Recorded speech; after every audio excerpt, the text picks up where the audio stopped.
Okay, good morning. I have a lot to share today.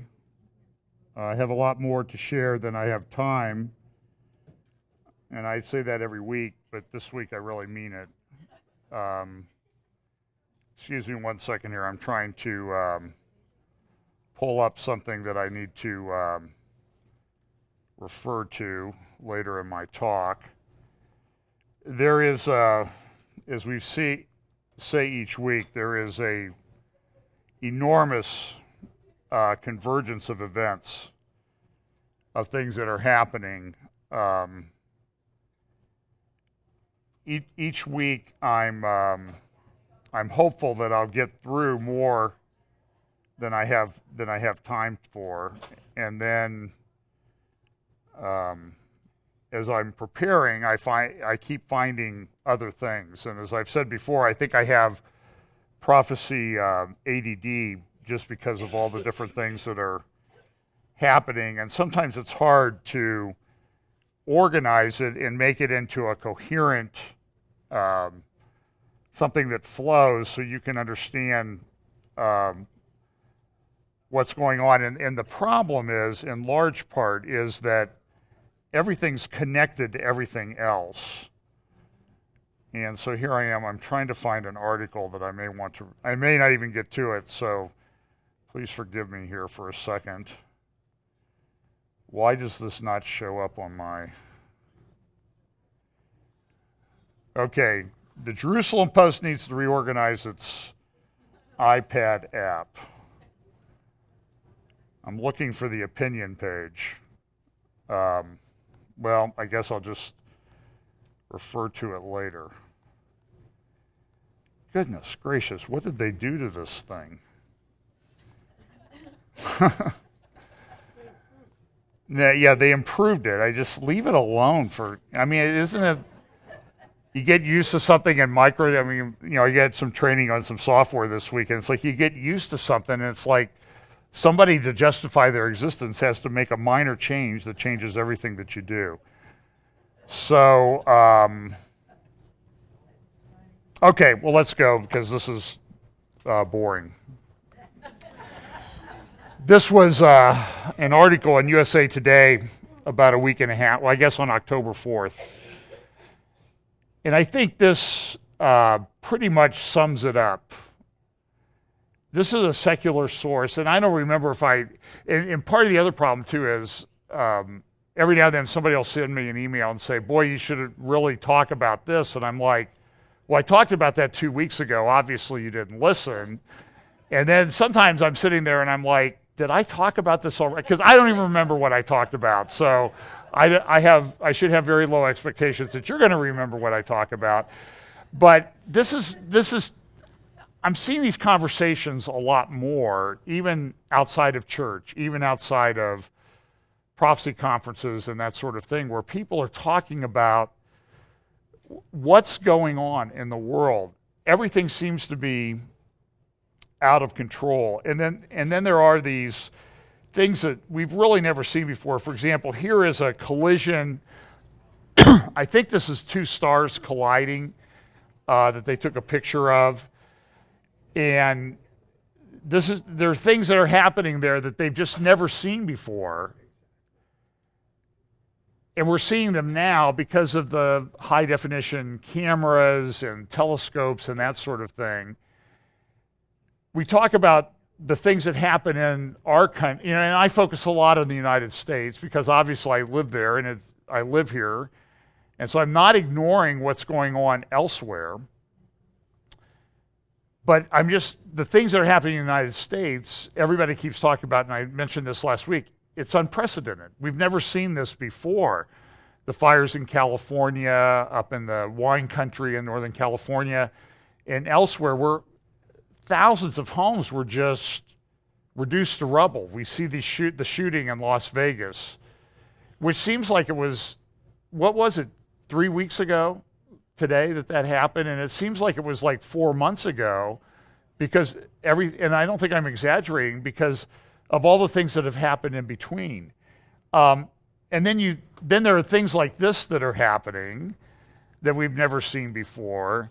And Scripture does tell us that there is coming a time when there will be signs in the sun, moon, and stars. And it also talks about things going on the earth that'll cause people's hearts to fail because of fear. And so as we get closer to that time, we're going to see these things really begin to ramp up.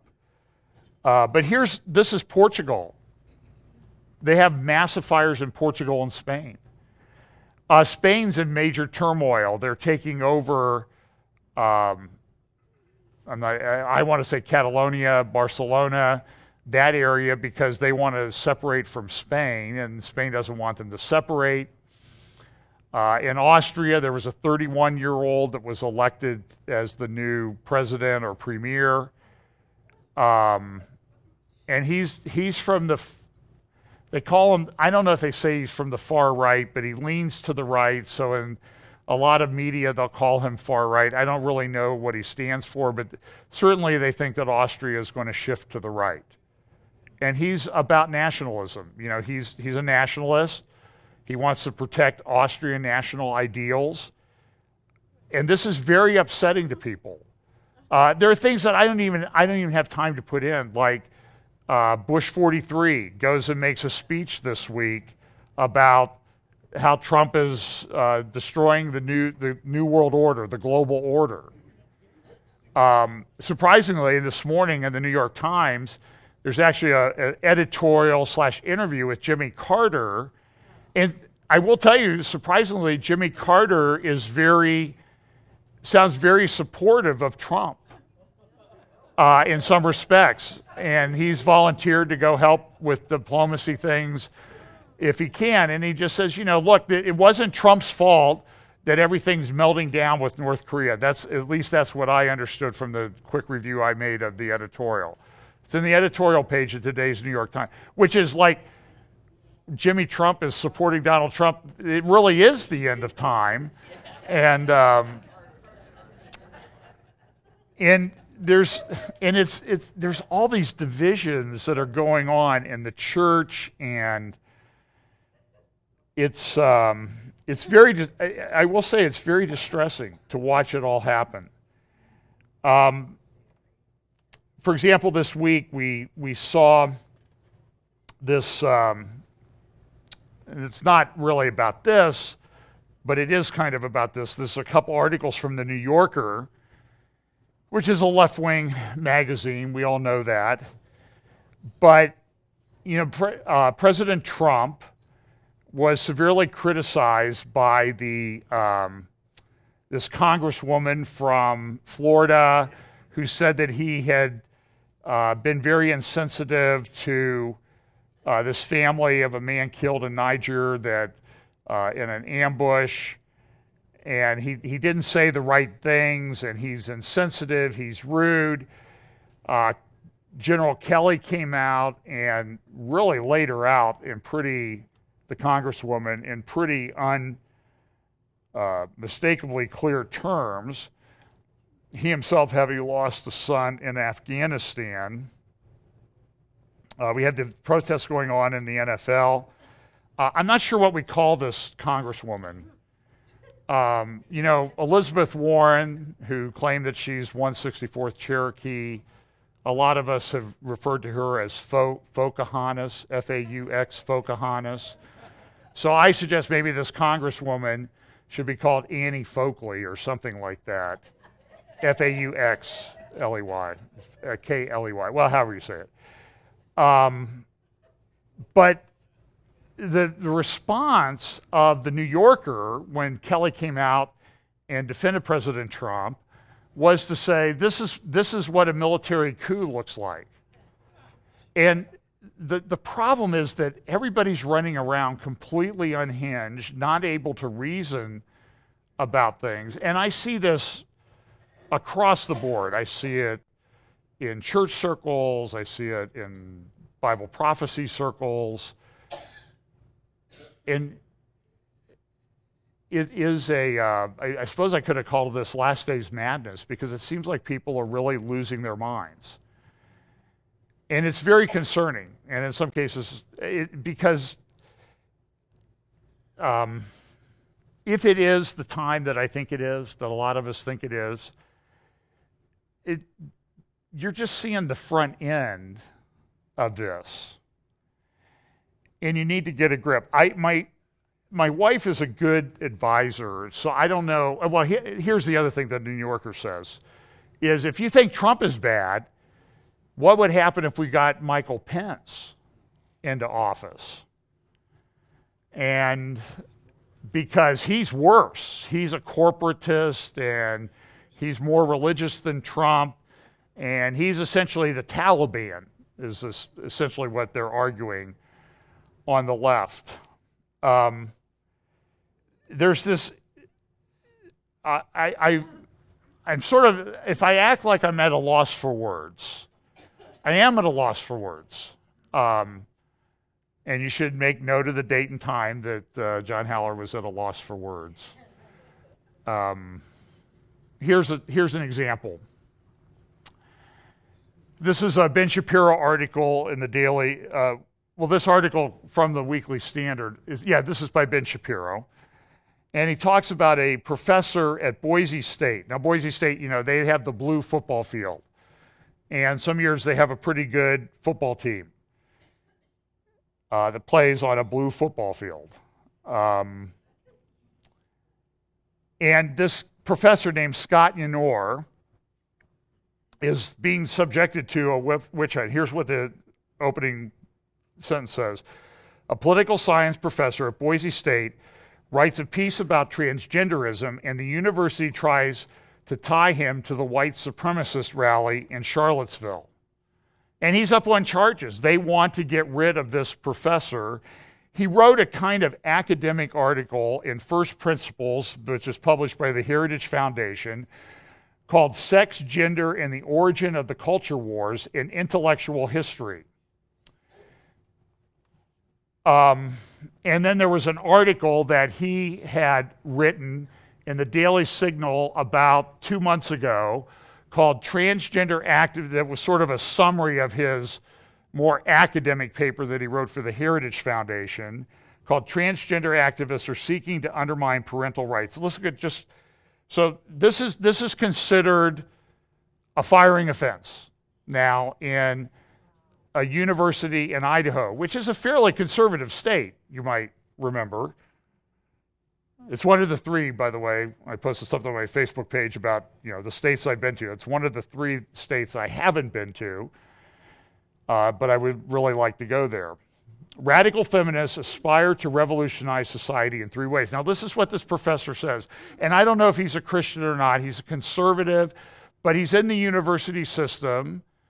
I believe he has tenure, and this is what he sees, he's observed from going on in culture. First, they seek to eliminate the different ways boys and girls are socialized so that they will come to have very similar characters and temperaments. Second, they seek to cultivate financial and emotional independence of women and children from the family, often by substituting the government in the role of the husband in a marriage.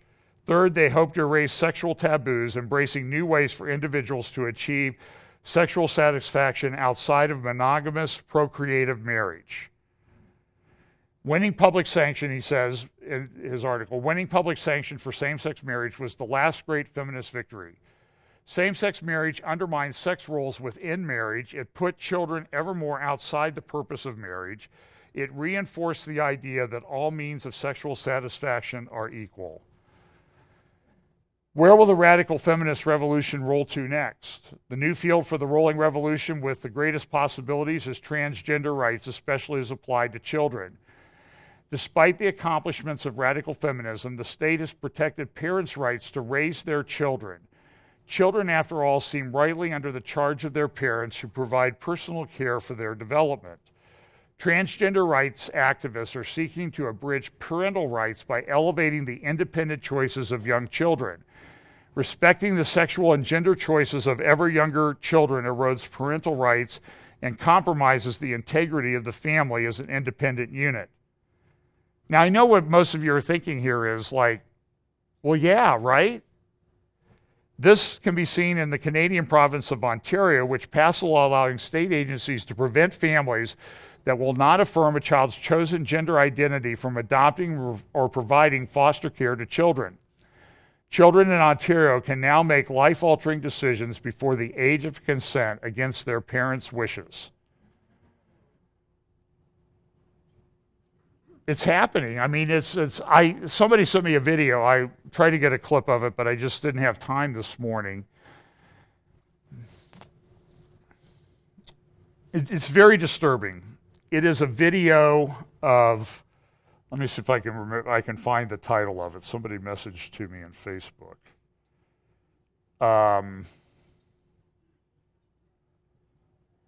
I'm not gonna find it because there's too many of these things. I mean, and I appreciate people sending me information. Let me see if I can recap what it was. It was an animated video of two young boys. And the one boy is looking at, and they're showing this to like second, third graders. Okay? Now listen, when I was in second and third grade, what was important to me was, hitting a curveball. Okay? That's what I worried about. Riding my bike. So they show this video to these second and third grades, cute little kids. I don't know where they're from. And they're like, oh, that's so nice. Those boys are in love. And it's okay for them to make their choices. Two boys falling in love.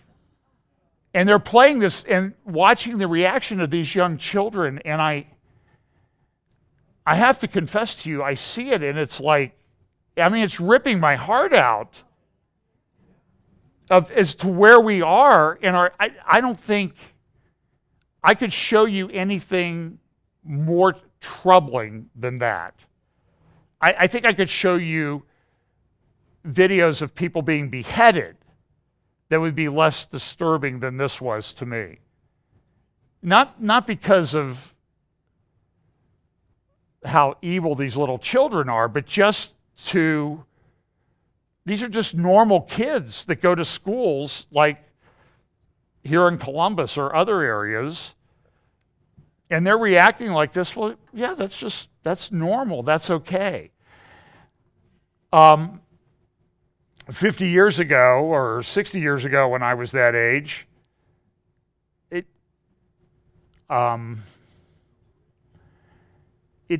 didn't happen. The culture didn't hit you like that. And now we've seen there's this great controversy in this place. I think this is a picture of the Hollywood sign in 1978. And now it's sort of like, that's Hollywood now. It's falling apart. I mean, I saw this morning, we've seen the thing about Jeffrey Weinstein and all the things that he did. And frankly, I believe all of them. But everybody's saying this is just the tip of the iceberg. Quentin Tarantino comes out and says, well, I knew more and I probably should have said something. And Woody Allen even says, well, yeah, that's not. Woody Allen is saying that that's not so good. And it's really the tip of the iceberg, how people have, how things have progressed. Hugh Hefner died. Playboy magazine comes out and says their new playmate or centerfold, whatever they have, is a transgender person. And so for conservatives, it's like, yeah, what is going on? Here is this is from the state of Minnesota. Distributed this through their, and this is a revised and final edition, just came out a few weeks ago, September 25th, a toolkit for ensuring safe and supportive schools for transgender and gender non-conforming students. And they go through it, and you can find it online. Just type in the title of that, and you'll pull up a PDF of it. And one of the things down here is it says, For example, here it says restrooms, locker rooms, and hotel accommodations. Dress code above it, activities. Even on page 7 here, names, pronouns, and student records, how we're going to refer to these people. What pronouns do we refer to a little boy or little girl that... But do you understand that what Dr. Yenor from Boise State talked about in his article is actually coming true? I mean, he's just reporting the facts of what's out there, and the desire is to break apart these gender roles and undermine society and culture. You know what's funny? I say this stuff, and I never hear from people that say, you overstated it. Except occasionally, somebody complained last week that I had overstated concerns about the shack and Dan Brown's books. And I told the person that they needed to reset their discernment meter if they thought everything in the shack was okay, or it was just a nice story. And I said, you fell for it.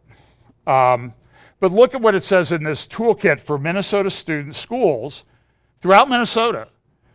Hotel accommodations. I'm just going to read, quote, this is a picture of the page. If students are to be separated based on gender when traveling for athletic, educational, or cultural activities, these are school kids.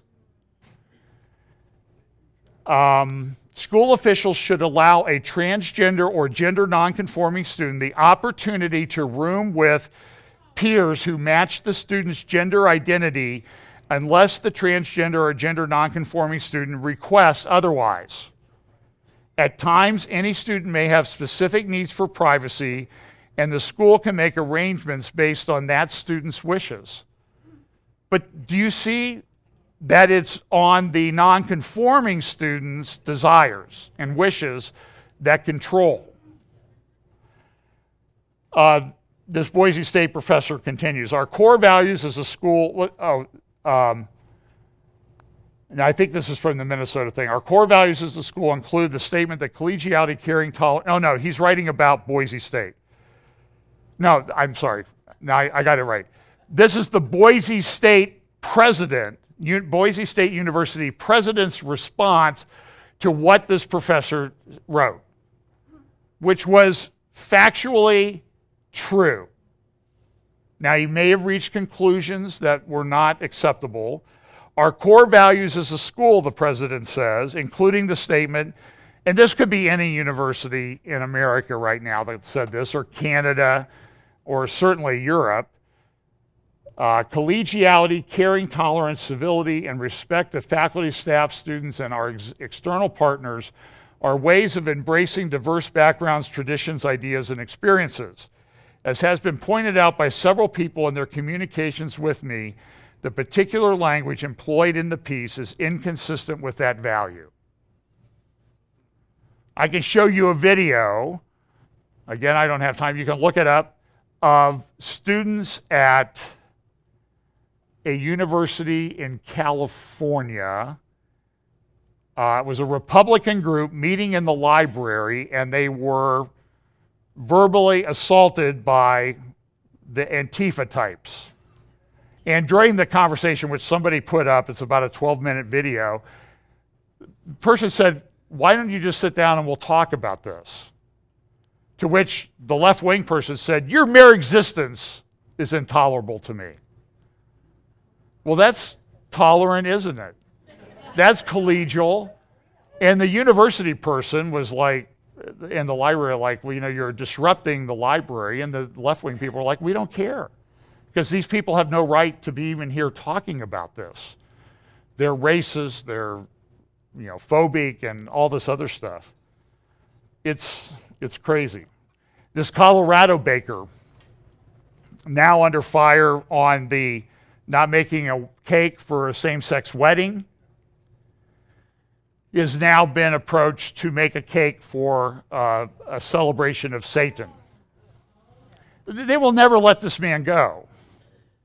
Now, look, let me suggest something. I think I may have suggested this before. we need to be creative in the way that we respond to this. They're trying to force him to make a statement, right? Do you agree with that? So what I think people in these kind of creative arts, photography, cake making, that type of thing, where you put some artistic thing into it, ought to say, look, if you come to me for a wedding, I will only make a cake in a certain way. The cake will include this. It will include a picture of a man and a woman on top of the cake, and it will include in the box and on cards and everything that will be on the napkins that go with the cake, the words of Jesus Christ. And he answered and he said unto them, have ye not read that he which made them at the beginning made them male and female, and said, for this cause shall a man leave his father and mother, and shall cleave to his wife, and they twain shall be one flesh. And say, look, I'll make you the cake. You can pay me your money. I take their money. They can't spend it on something else, but say, I only make this kind of cake for a wedding. Because you can't force me to do something otherwise. And I don't know. Somebody ought to try it. And for the Satan cake, it ought to be something like this on the cake. Make it look, I mean, with 3D printing, and there's probably like a 3D thing for, icing. For as much as then the children are partakers of flesh and blood, he also likewise took part of the same, and that through death he might destroy him that had the power of death, that is, the devil. And say, my cakes that want to celebrate Satan all come with this on the cake. And if you want to buy that, I'll sell it to you. Here's the price. I'll take your money. But I don't make it any other way. And I don't know. So I don't know. I don't know, to be honest with you. It's, I'm a lawyer, and I don't know if it's bad advice or good. It's certainly, somebody ought to try it and see what happens. So this week like I said, take their money, and then you can do something good with it. Donald Trump, Newsweek magazine. Donald Trump to speak at hate group's annual event, a first for a president. Michelle Bachmann, a friend of mine, spoke at this, and she gave a pretty good talk. I mean, she clearly gave the gospel and everything in that talk. So I'm grateful for what she did, and I think that needs to be applauded. But this is based on the Southern Poverty Law Center, which is neither poor nor concerned about the law, labeled Family Research Council, Tony Perkins' organization, a hate group. And so Trump goes and speaks at their Family Values Coalition meeting, and that's a hate group, and he's speaking at a hate group. And here's this is the Southern Poverty Law Center page on Family Research Council, Value Voters Summit, whose value? And it says, it's down here, it says, the FRC is an organization that has relentlessly vilified LGBT people, portraying them as sick, vile, incestuous, violent, perverted, and a danger to children and the nation. Because of its demonizing lies about the LGBT, they don't even say it right, it's LGBTQ, don't they, and a bunch of other letters. What do they have against Q people? It has been named a hate group by the SPLC. In fact, it was this identification that led a guy to saw it on the website, and he went and he tried to, remember, he had little Chick-fil-A sandwiches with the names of all the people at the Family Research Council that he was going to kill, and he went to kill them in Washington, D.C. But they're a hate group. The Southern Poverty Law Center isn't. And the reason I say that is, at the Values Coalition, one of the reasons why Newsweek wrote the article and said, this is a hate group, look at how bad this is because they passed out a brochure about the health effects of same-sex relations. You can't even talk about that. That's hate to even mention that there might be a difference. So, it's always kind of interesting to see how these things work out from a timing perspective. This week published in the Annals of Internal Medicine, oral human papilloma, the virus, the HPV virus, differences in prevalence between sexes in concordance with genital human papillomavirus infection.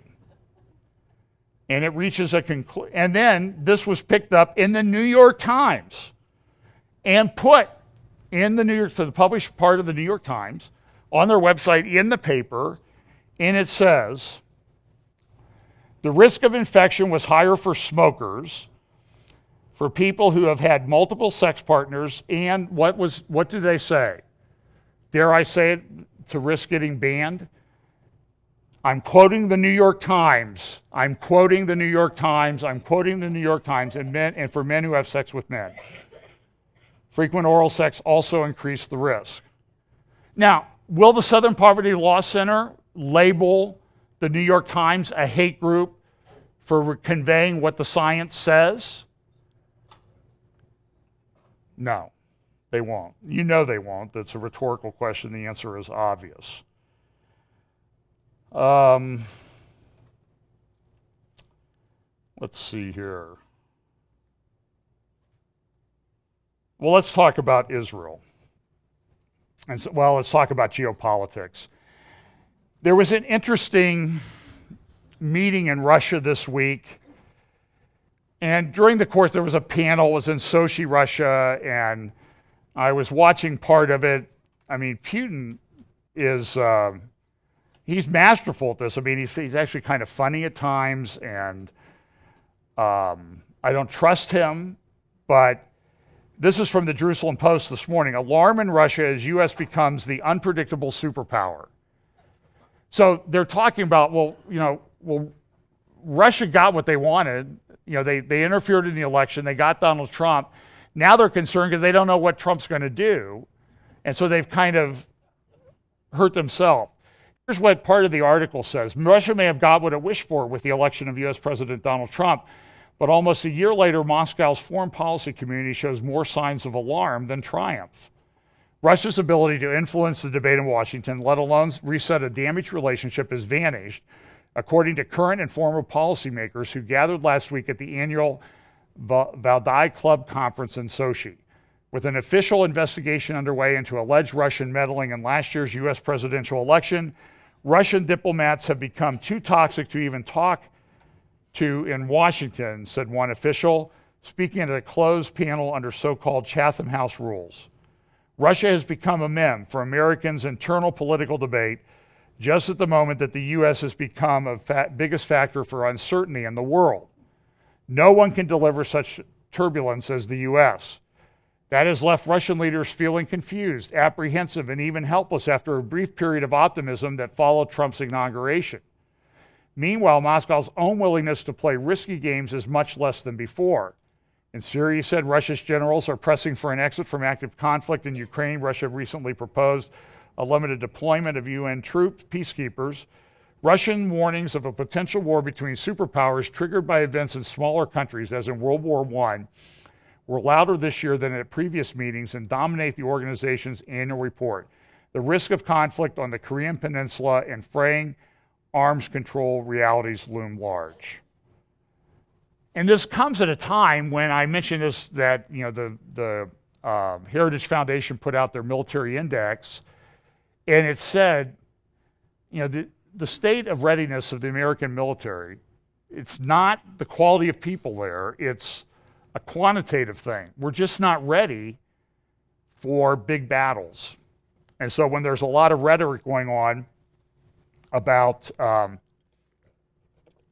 going into war in Korea and that type of thing, we just don't have the manpower that we need. We're wearing out our equipment. We've been at war in Afghanistan for 16 years now, or going on 16 years. That seems to be heating up again, sending more troops in. They've been rotated through there many times, and it's hard. It's wearing people out. They just recalled 1,000 retired Air Force people because they didn't have pilots for the planes that we can get into the air. It's a very troubling thing. And do we have the money to do it? Listen to what was also said at this meeting in Sochi, or about this meeting in Sochi.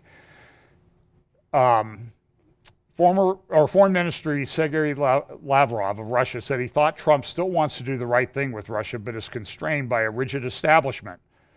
One panel celebrated the demise of the liberal Western-dominated global order and looked forward to what might replace it.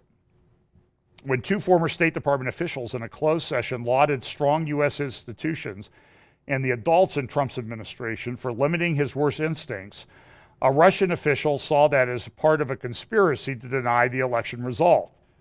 Everybody's got a conspiracy theory now, it seems like. That political inertia isn't a strength, according to the Russian official, who described the Russians and Democrats as two wings of the same party protecting the interests of an elite.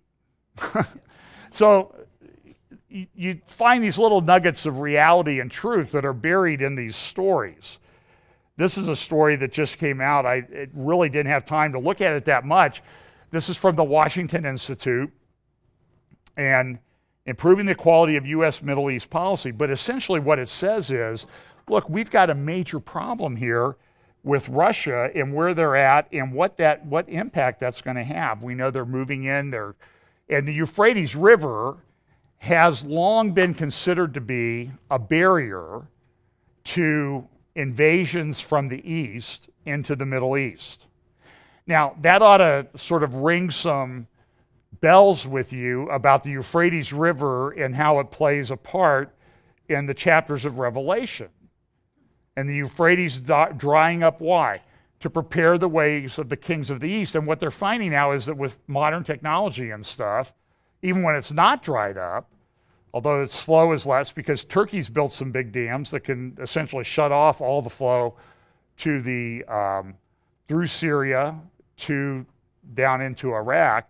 They could stop the flow of the Euphrates River. And that has some Bible prophecy implications. But this first part of this article says this.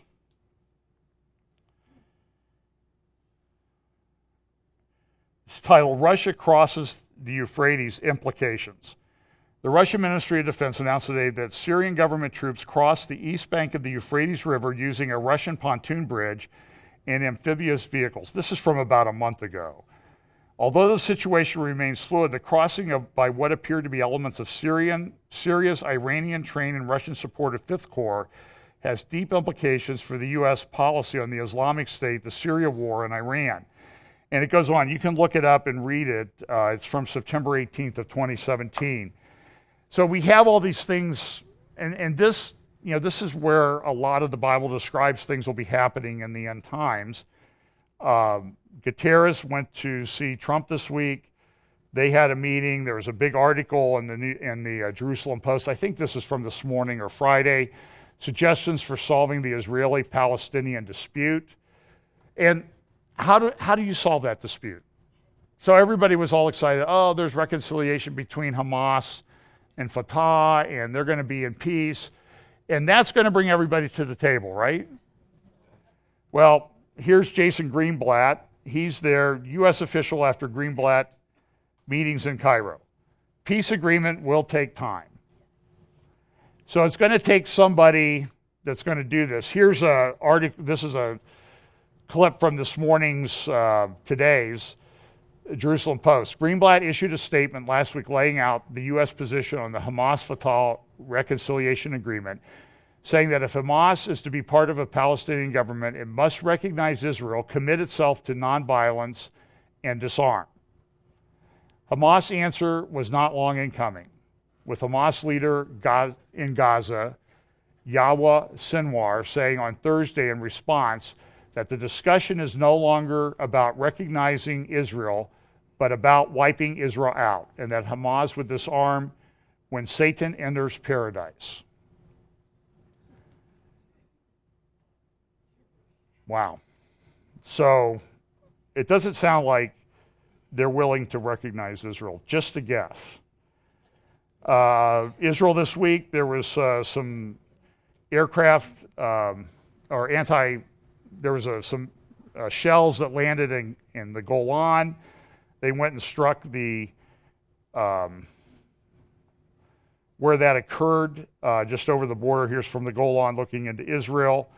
This morning they're talking about the fact that this might actually be, it might have been intentional, that they were shooting these things in here to provoke something happening so they can justify an invasion or something of that sort.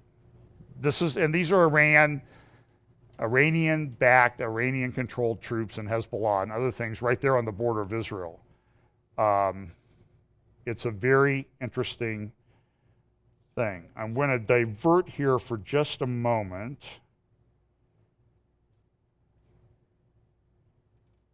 And, okay. Brian Bayless sent this to me this morning. As you can see, I've been under a crunch, and so my slides are a bit out of order. So here is, where am I trying to?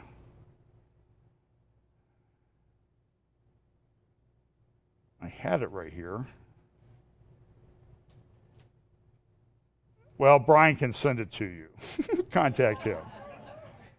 Brian, it's about the young millennials being into astrology and the occult. I had an article right here. It's the next slide. Is that right? Oh, there it is. The next slide. Why millennials are ditching religion for witchcraft and astrology. And it talked about the fact that this is a growing thing. I saw some articles this week, and it's getting close to Christmas because the Halloween stores are all open, right? This was not like this when I was younger. I'm old enough I can say that now with some certainty. And I read someplace today an article by someone who said, my kids, they're like 7, 8 years old, they are totally into Halloween. This is like the biggest thing of the year.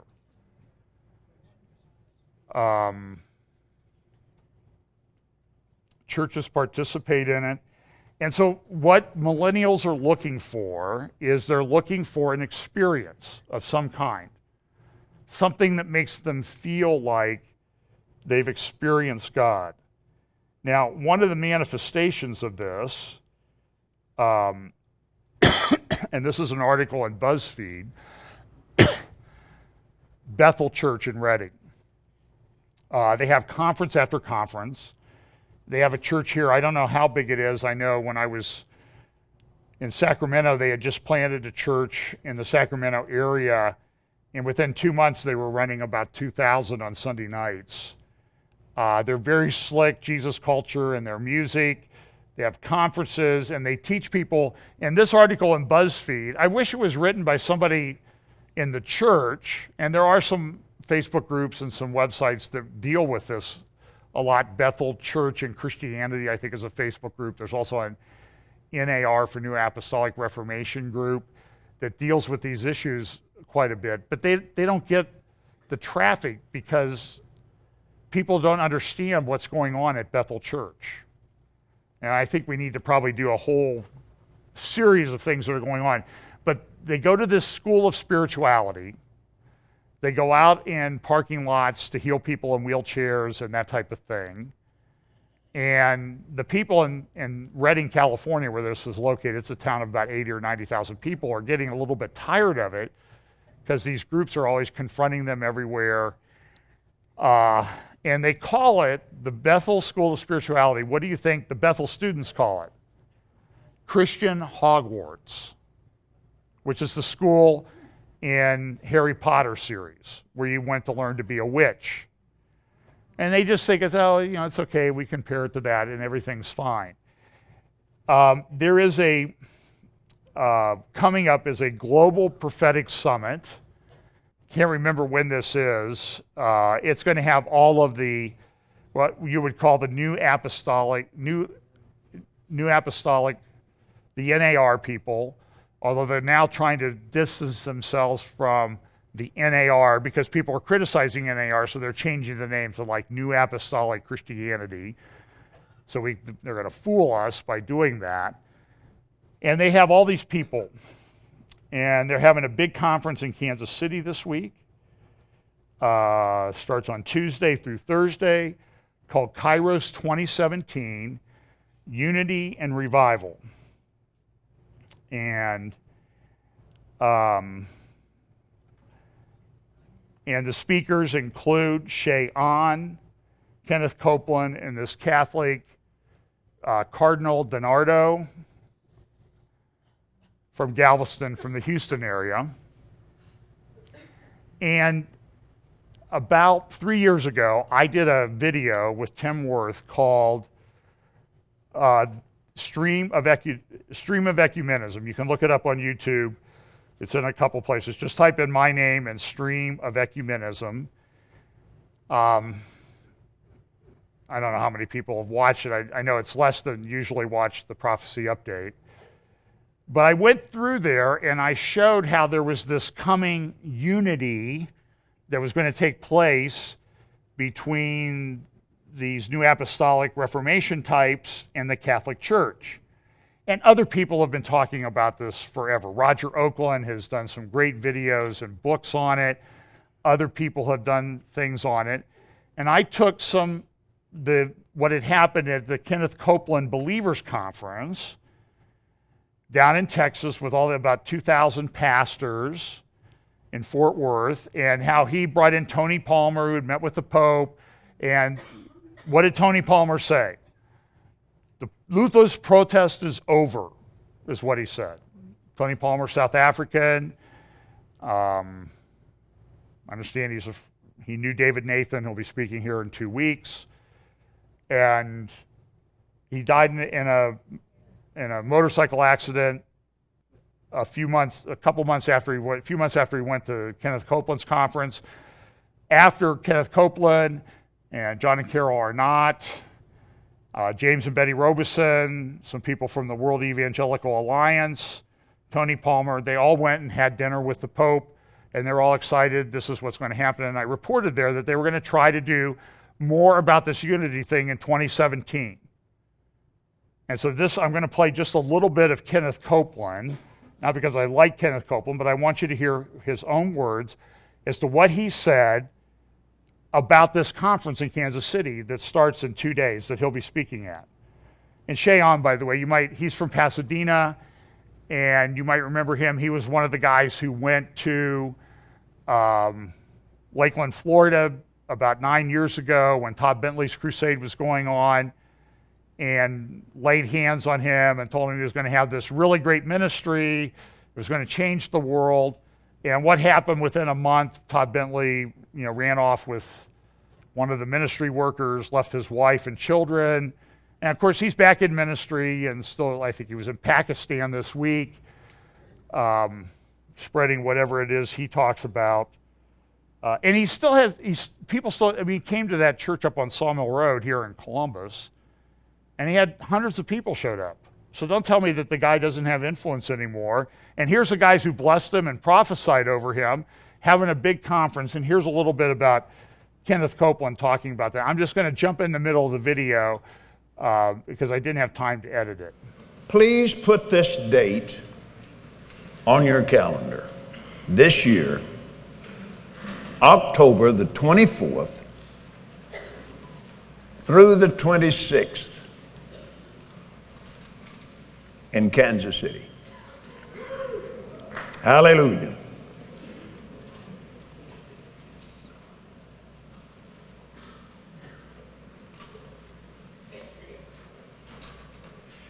The most important event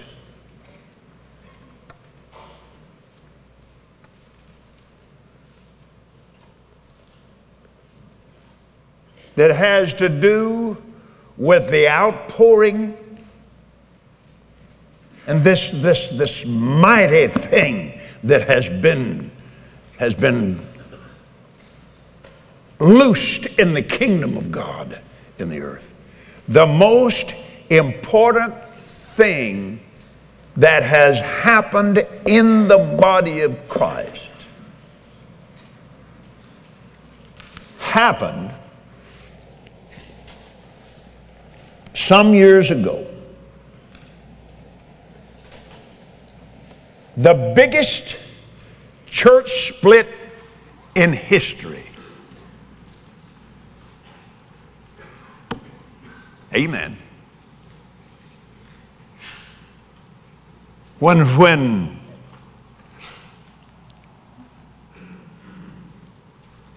the Catholic Church split,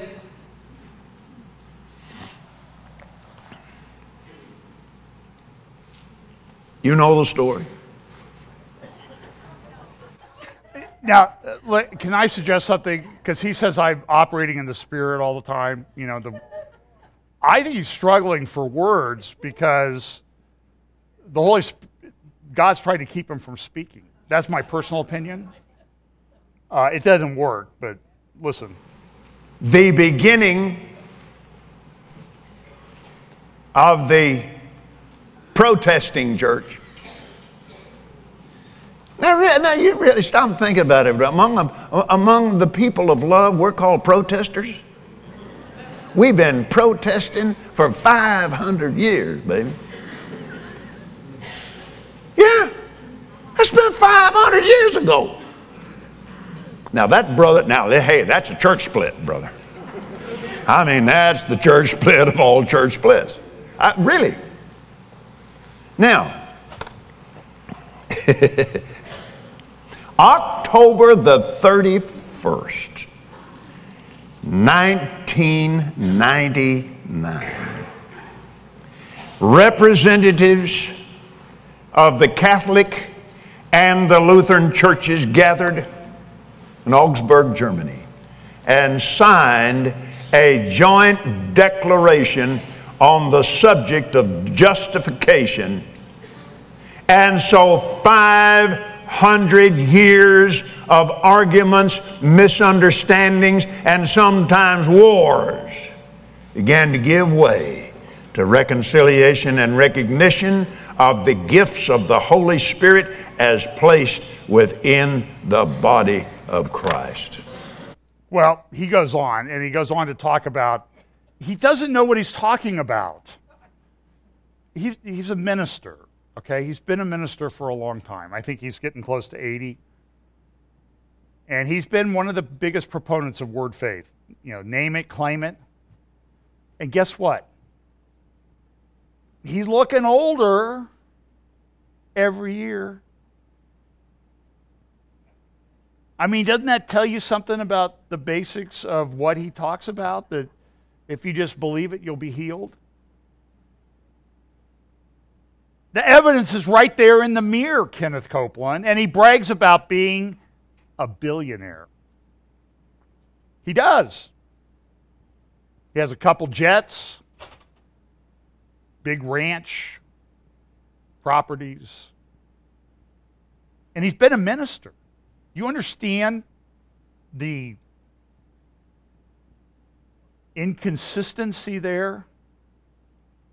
And people follow after, obviously they follow after him and give him money. And he takes it. And he's always got some other little trinket to sell. But he doesn't understand the whole basis of the Reformation. And he just glosses it over as a church split. It wasn't a church split, it was a reformation of error that had crept into the church over centuries. But everything's going to be fine. You can find the whole video on Vimeo, and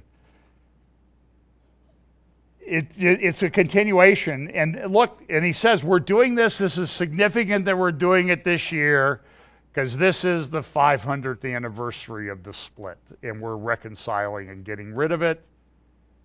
And it's 50 years after Jerusalem is reunified, and it's 70 years after Israel has been is back in the land, and all this other stuff, and it's bad. So I have one more subject I'm going to talk about. Brian Schrager of JerusalemJournal.net and the Haim report, Chaim. I would say it like it's supposed to be said, but somebody said when I say it that way, it sounds like a cat coughing up a fur ball. So Chaim, the Haim report, Haim report, and there was a thing in Jerusalem this week called the Christian Media Summit. Had a lot of good people there. Bill Caney was there, Brian, Chris Mitchell from CBN,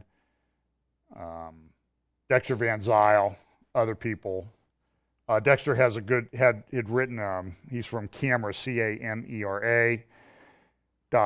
He had written a good article a couple weeks ago about some of these people associated with the Christ at the Checkpoint conference. Camera also put out a book called Indoctrinating Our Youth about how people have been brought into our culture and schools and that type of thing to tell them that the Palestinian Israel thing is not really, you're not getting the straight scoop if you go to a church that would support something called Christian Zionism. There's a good article the other day in the Jerusalem Post about Christian Zionism and the Balfour Declaration, about how there were people back in the late 1800s that helped, that before the Zionist movement started, that talked about Israel being restored to the land, the Jewish people, establishing a homeland. And this was part of how Bible prophecy was going to play. This is in the main editorial page of the Jerusalem Post the other day. It goes on to talk about the fact that Christian Zionists are supportive of the state of Israel, but this narrative, and that they had influence to the point where Lord Balfour and the British government wrote the Balfour Declaration that, yeah, there should be a homeland for the Jewish people in their historic biblical homeland. And that was 100 years ago, November 2nd, 1917, right near the end of World War I, as things were changing in the Middle East. Turkey was being driven out as part of the battles that took place led by the British forces. So the point is, there was a and this narrative thing has been very important, how people have been taught. I did have an opportunity, I think it's been, I would say a year ago, but it might have been, it was a little over a year ago. I met with some other pastors at a meeting up in Cleveland, and they had one of the Deputy Consul General from the State of Israel there. And he said, what do we do? Now, my suggestion was, and I'm not suggesting that because I said this, that somebody did something about it, okay? I'm just saying is that one of the things that concerned me was that the narrative is never, the right narrative of what's going on in the Middle East is not told, and you got to change the narrative. And part of that was because when we went to Israel 6 years ago, Pam sat next to somebody who would do something like this on the plane over to Israel, and she was on our flight back about 11 days later. Part of these Peace Now activists that go and they protest, they're against the state of Israel, they go up in the West Bank, and they're taken by people, by the Palestinians, they're taken to these refugee camps, and they show the squalor and everything. Nobody takes them down to Ramallah or Bethel or places that Pam and I went, where there's, if you didn't know you were in Israel, you would think you had stumbled into a nice neighborhood in Beverly Hills with the homes and everything. And it's all Palestinian area, Palestinian control, Palestinians live there. And it's not the squalor that they force people to live in these refugee camps. But, here's a protest that's going on in Hebron right now by Peace Now. And they're having a big fight, and protesters were going, because the narrative's wrong. So the suggestion that I made, and I think others made, is you got to change the narrative. You got to change the way people are telling the story. Let Peace Now come and make them go on a tour on the way to Nablus or someplace where there's a big refugee camp. Take them to Bethel or and show them the big homes, or take them to the mall in Ramallah and show them that they're not getting the straight story. You got to change the narrative. And so they had this Christian Media Summit, which I think was in part to change the narrative. One of the speakers was Benjamin Netanyahu. Here's just a little bit of what he had to say. You are joining us as we celebrate 50 years since the Holy City was liberated and united. 50 years of religious freedom for all. You know that because you walk around, you go to the holy sites, you go to the churches, others go to the mosques, and you know this is a free city.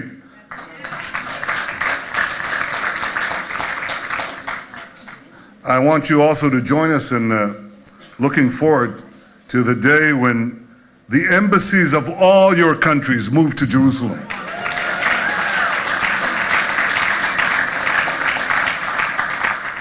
Israel has no better friends, I mean that, no better friends in the world than the Christian communities around the world.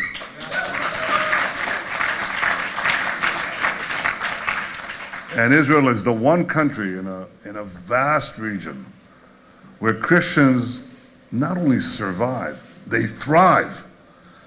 You know the truth about Israel's history and the truth about our commitment to freedom. Freedom is under challenge all the time. And I think it scored a big victory the other day. I want to thank President Trump for his courageous speech outlining a new course against Iran, the enemy of our free civilization. Iran is a threat to the entire world, but today I want to focus on Iran's war against Christians. As you all know, Christians are brutally persecuted in the Islamic Republic.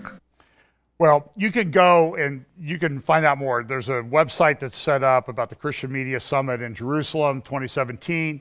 This is Brian's article that he wrote in the Jerusalem Post that was on Thursday or Friday. I think it was on Thursday in the Jerusalem Post, half-page article, pretty nice, pretty prominent. And he talks about the things that talked about. And one of the things that Brian talked about in that article was that this summit will help change the narrative because people aren't getting the right story. Things get distorted in the news. And Netanyahu went on, he talked about the fact that, he criticized this fake reconciliation deal.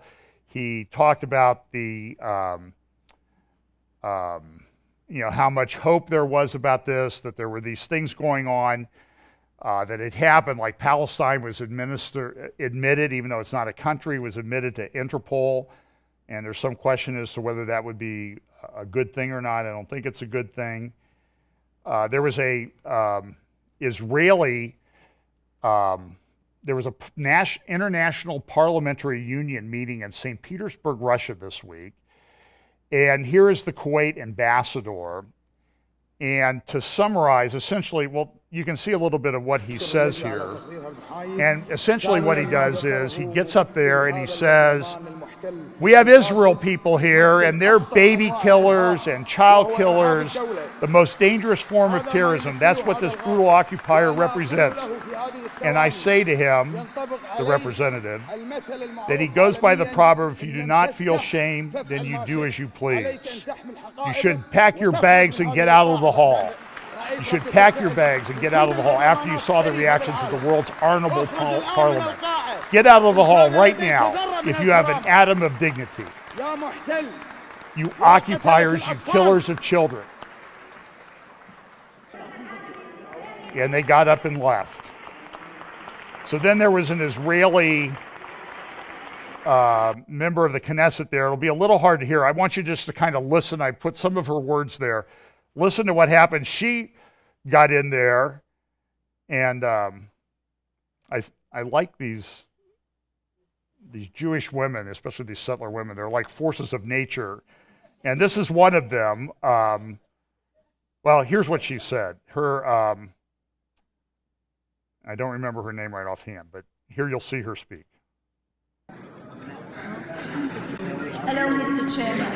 I don't know whether this is a bench. Countries like Pakistan, Syria, Iran will tell us what it is to preserve human rights. I don't know whether I should laugh or I should cry. The goal of this organization is to maintain democracy, to create cooperation between the countries. Just to let you know, in the Palestinian Authority, for the past 10 years, there was no election.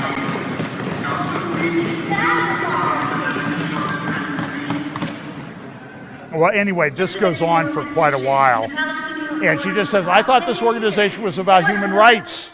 And you want them to release, you want us to release convicted terrorists and murderers from prison? I thought you cared about children. It's a joke. And as she went on, and you really can't hear it because as she's speaking here, I want more time, and they're pounding on the desks and everything. These are all, and you can see them in the background when they're doing it. It's Islamic. You see the guy up here, Pakistan and some other countries, and they want him out. And she goes, I have 4 minutes. I'm allowed 4 minutes. And they tell her essentially to shut up. It's crazy. There was also a report. I don't know if this led to Netanyahu's comments or not, but reference the National Review, Today's Martyrs for Christianity, and it references a report, Persecuted and Forgotten, by Aids to the Church in Need, a report on Christians oppressed for their faith in 2015 to 2017. And it makes these things, and a lot of it tracks with Prime Minister Netanyahu in his brief comments to the Christian Media Summit. Christians are the victims of at least 75% of all religiously motivated violence and oppression. In Iraq, figures for the Christian population showed a decline from 275,000 in mid-2015 to below 200,000 2 years later, and the trends seem to be accelerating. Christians in Syria and Iraq have fallen victims to genocide. This is some priest exploring a place where some genocide had occurred. In Aleppo, there were, a few years ago, 150,000 Christians believed to be living there. Now there are 35,000. That's a drop of 75% in just a few years. And look, there's two things to say about this. It fits the prophetic scenario perfectly. But I also have friends that, I won't share their names, but they actually go to Iraq. And they go to where the Kurds are in Iraq and Syria and share the gospel. And there is a bit of a revival going on there. And we know that there's these great promises in the scriptures about the Arab states and what happens to them prophetically. And there will be a lot of people that will get saved and turn to faith in the Messiah and Jesus Christ. But in the interim, there's this, this is the hotbed of conflict against Jews. So it's, but it's prophetic. I mean, and you see where the countries are, where the most persecution is taking place around the world. North Korea is particularly bad. It's usually Islamic and communist countries. That's usually where the persecution is the worst. And this report has a lot of details about the different persecution and oppression of Christians that are taking place. For example, in North Korea, Christians convicted are routinely sent to political internment camps where they experience extrajudicial killing, torture, starvation, forced abortion, and sexual violence. Unspeakable atrocities against Christians include, as I said, starvation, forced abortions, and sexual violence. There are reports of faithful Christians being hung on crosses over a fire and others being crushed under a steamroller.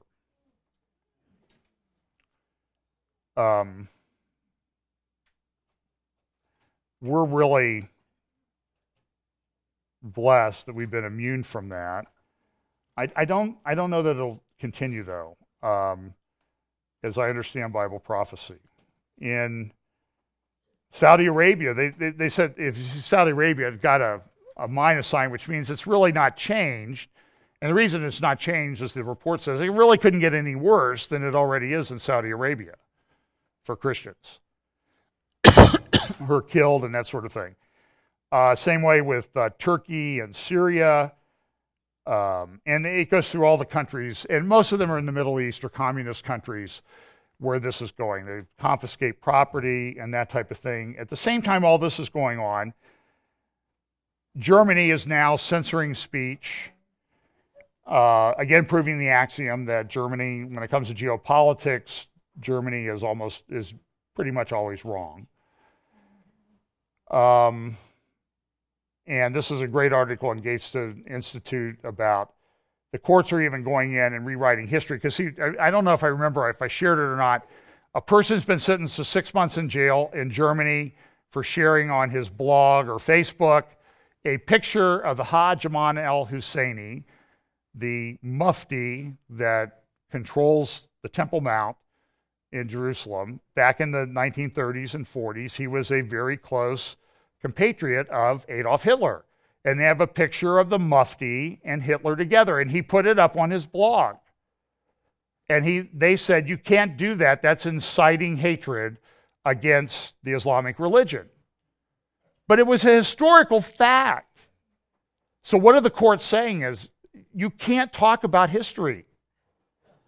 I mean, is it any wonder why millennials and young people are totally confused? They don't know, and they're told you can't make a judgment or anything like this.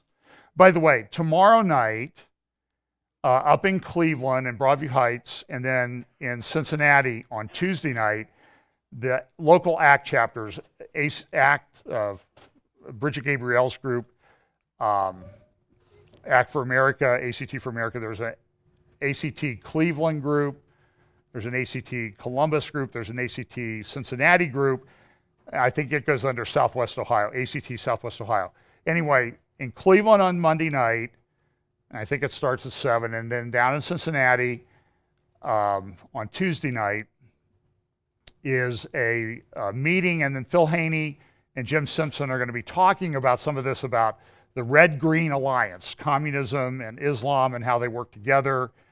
I think the group in Columbus on Tuesday night will be live streaming what's going on in Cincinnati. So you can look that up.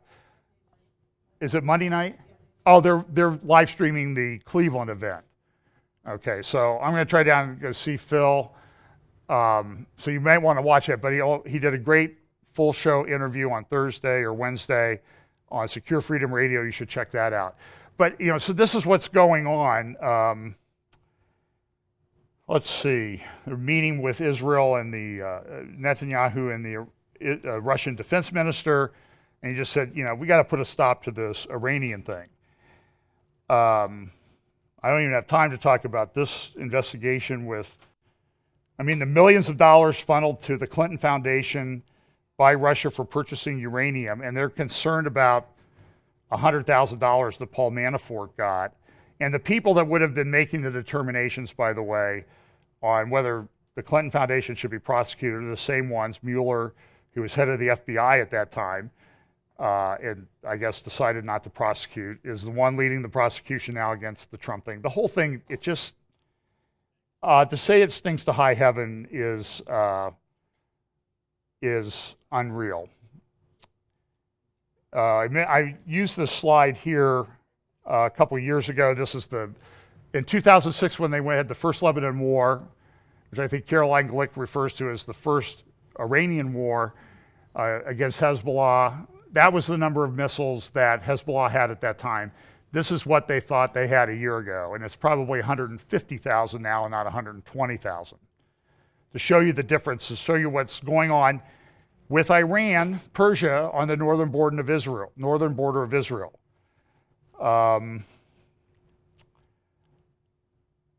Naftali Bennett. I don't have, this is a long clip.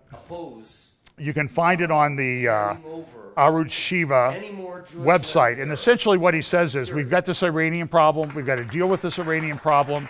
And what Iran is doing is, under the guise of this agreement, it's not so much that they're developing a single nuclear weapon. It's they're developing all of the infrastructure and technology and stuff so that when the agreement ends, they can push a button and they can have hundreds of nuclear weapons very, very quickly. What happened was The majority of Israelis, and they've got the money and they're building the infrastructure to do that, and say, oh, we're complying with the agreement, and it's a bad deal, as Prime Minister Netanyahu said. So this is Naftali Bennett speaking at the, and you know, if it happens to Iran, it's going to happen to these other countries. The dominoes will begin to fall. And Naftali Bennett was great. You can find that at Arutz Shiva. A few years back, I guess it was just a year ago, July, there was this report that Mahmoud Abbas said at a meeting of the European Parliament in Brussels. He claimed that Israeli rabbis were calling for Israel to poison Palestinian water. It was a blood libel. It was a lie. Now, I'm going to close with this. This is just going to take a couple more minutes.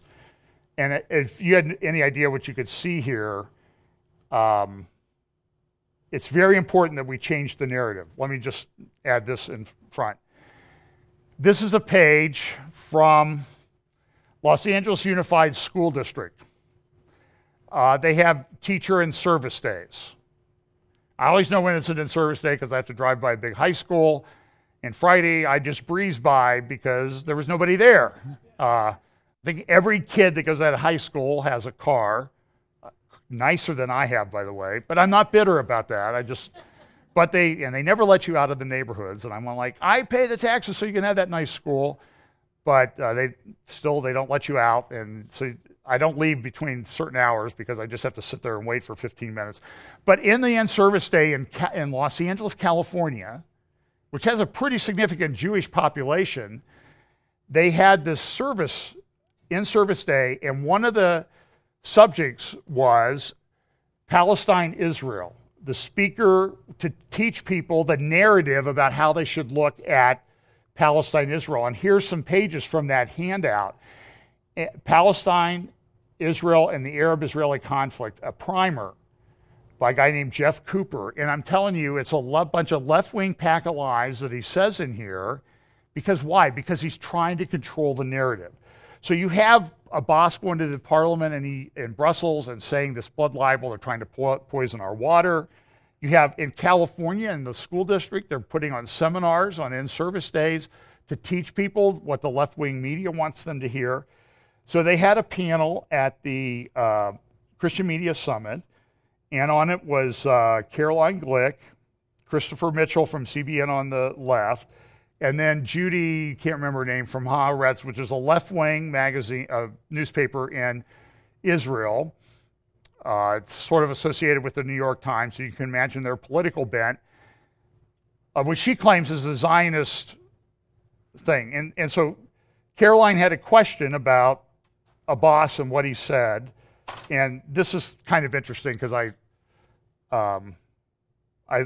enjoyed the exchange. So Caroline will start off asking the question. Why don't I start actually with Judy? There was to talk just a little bit about the narrative, I want to just lead it with an observation. I think it was last year, Palestinian Authority President Mahmoud Abbas gave a speech to the European Union where he accused Israel of poisoning the wells in the Palestinian Authority. And this statement by him was surprisingly not newsworthy. That is, the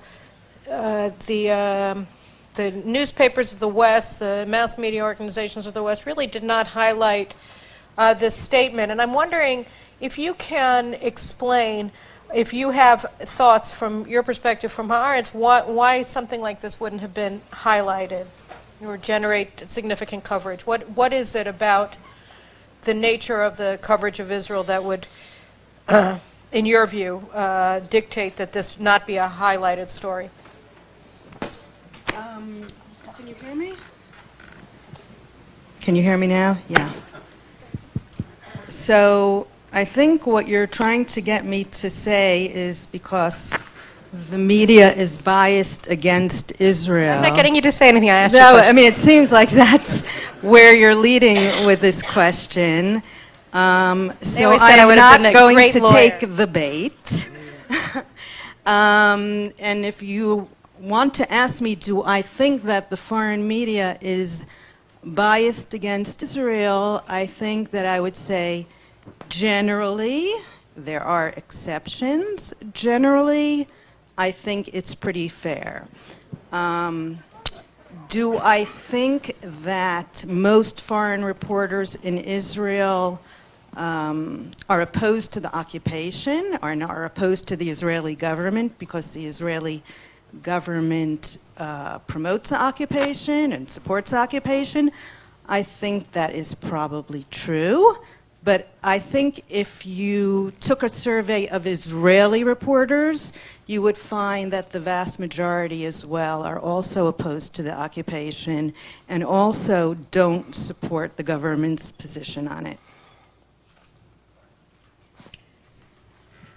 So no, that's not the question I asked at all. But I know that's not the question. But I knew where you were getting with your question. So that's my answer. Okay. So your answer is it wasn't highlighted that Mahmoud Abbas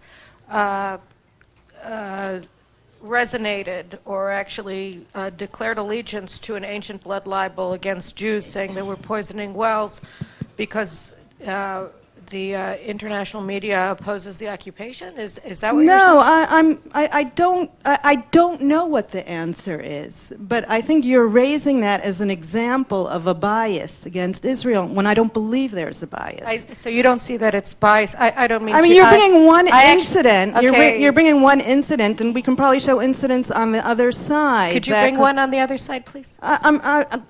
Not right now, but I'm sure I could find incidents. Let me just think about it. Okay, then let's open up the question to the other panelists. Well, I'd like to go to dinner with the two of them and just, I'll buy and watch, because I think it would be rather entertaining. But you see, the problem with somebody on the left is they don't want to talk about reality and real facts and what happened. And you see this in America. I mean, what's going on in Israel is the same thing that goes on here. People have lost touch with reality and the ability to reason. Lots more to talk about. Let me suggest one thing for Brian. He always needs support. I know we help support him here at church. With some funds. He also could use people that would share the Haim report on a daily basis. You can get in contact with me or Brian. His email is there. It's in the article. And you can find it on my timeline on Facebook. Or get me through the church email, and I'll send you his email so you can contact him to share the thing in different Facebook groups on a daily basis to get the message out. Because there's a lot more going on there each day than we have an opportunity. So he just asks that you take 10 or 15 minutes each day to share things in Facebook groups that you belong to so the message gets out. So if you could help him out, that would be greatly appreciated. We'll continue this next week. I'm going to try to do an interview with Brian this week about more details about the Christian Media Summit. Some of the things are going on. So you might look for that on our YouTube channel if I have time to fit it in with work and everything that's going on. So it is